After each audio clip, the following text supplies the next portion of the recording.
truth to the fact that he may cut a deal with the opposition and flee the country? That's up to the opposition to decide, not to the United States or Britain or the rest of the world community. If they want to let him flee the country rather than bring him to justice, that's up to them. But I think that he will not, he hasn't many options to get abroad, only if he cuts a deal through Musa Kusa.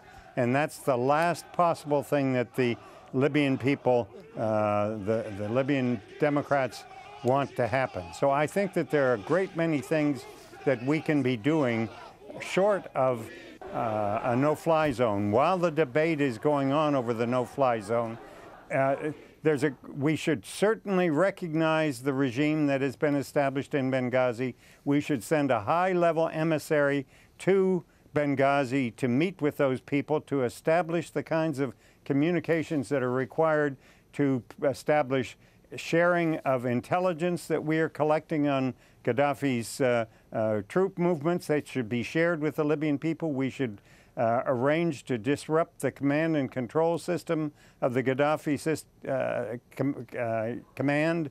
We should disrupt their propaganda broadcasts. We should make sure that the people in Benghazi have secure communications equipment.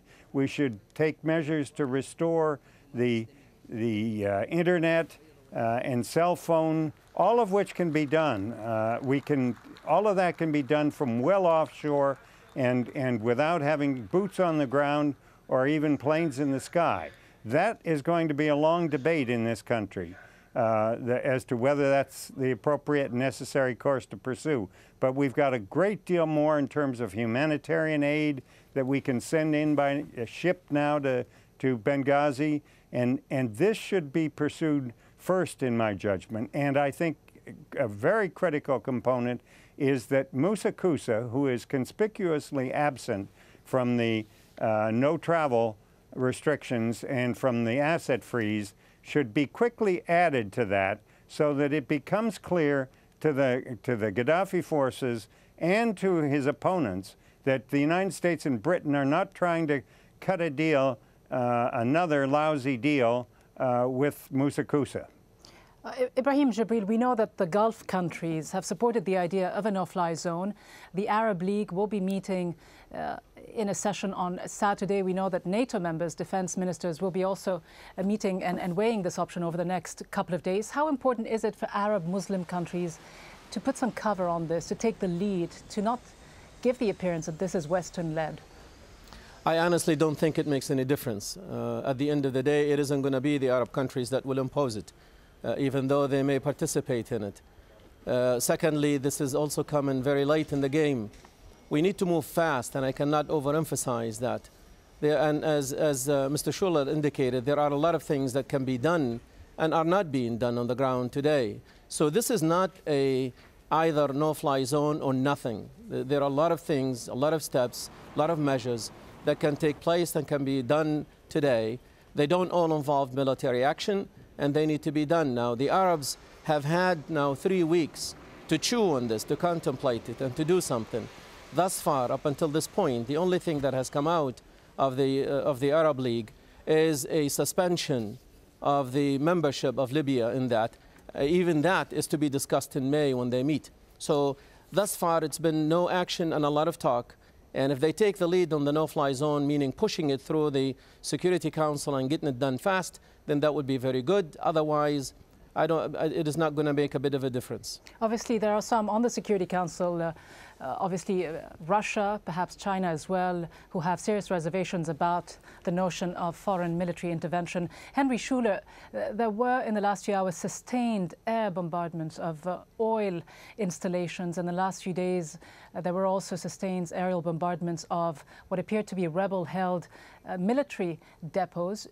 Did you see enough solid evidence to suggest that there has also been a deliberate attempt to bomb civilian targets on the ground? Well, I have not seen the first-hand footage of that, but it's clear to me that Gaddafi wants to make it clear to Europe in an effort to terrify them that the oil installations from which they receive their oil are hostage to him. And that's why the it's so important that the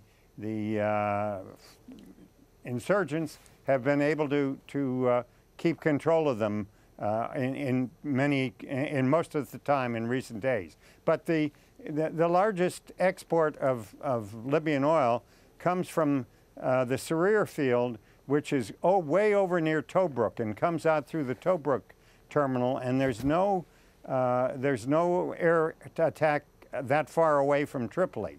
So the oil will continue to flow, and the money will continue to flow into the coffers of the insurgents and the government in Benghazi, and I hope that they are able to use that to buy the arms that they need to protect themselves and to move on to Tripoli. I think that's a very promising prospect.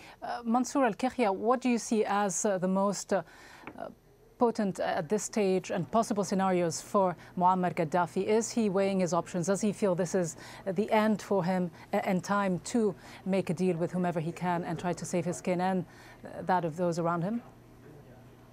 I don't think so. I think he feels he's winning, and then just latest movements, he has moved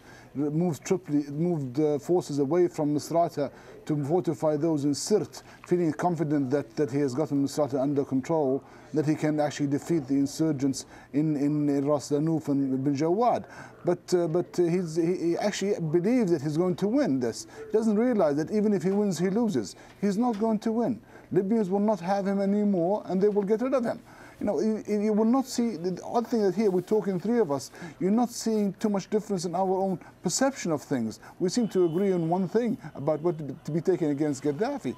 I do not think you will find a single person in the world who will say the opposite. Ibrahim Jibril, do you agree? Do you feel that all the pressure that has been mounting on Muammar Gaddafi is beginning to show? His assets have been frozen by the US. There have been measures taken by the UN Security Council to impose a travel ban. The case of his referral to the ICC. Is there any indication that he is feeling the pressure? Yeah, but before I go there, just very quickly, just a minor correction. The fires and so on that we saw were not actually weapons depots. These are fuel tanks. And they are in Sidra, they're not in Ras Lanuf. So this is what we're seeing. And I think that part of that, I think that Gaddafi has so far, and this is getting back to your question, he has been playing several cards. He has played the Islamist card, he has played the Qaeda card, he has played every card possible. Now he is playing the illegal migration card, and lastly the security of Israel card. And the last one is the environmental card. And I think that what he is saying is there is an environmental disaster on hand. And what you see now, this smoke bellowing out of Sidra, that can be just an indication of what happens.